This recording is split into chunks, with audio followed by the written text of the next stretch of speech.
Il faut mettre en place... Tous les regards sont braqués sur lui. Le Premier ministre Édouard Philippe l'a confié aux députés de la majorité. Ce mercredi, il ne fera pas d'annonce magique.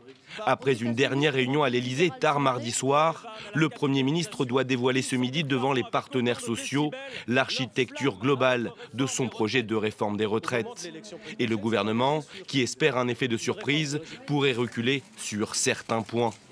L'une des pistes crédibles est le report de la mise en œuvre de la réforme. La génération née en 1975 serait la première concernée et non pas celle de 1963, comme initialement prévu.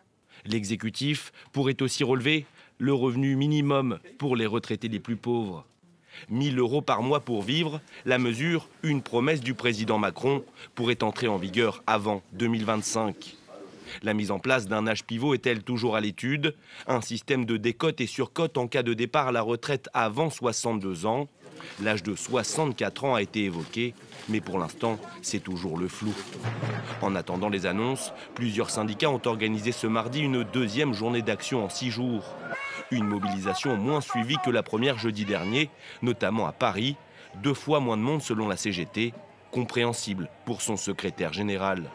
Aussi ceux qui attendent de savoir ce que va dire le Premier ministre demain, pour savoir s'ils vont être entendus. Et ça se comprend, mais c'est pas pour ça que la mobilisation, elle faiblit.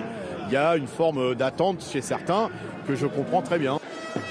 Des syndicats qui forment un front commun contre l'exécutif. Volera-t-il en éclats comme en 2010? Réponse une fois les annonces d'Édouard Philippe dévoilées.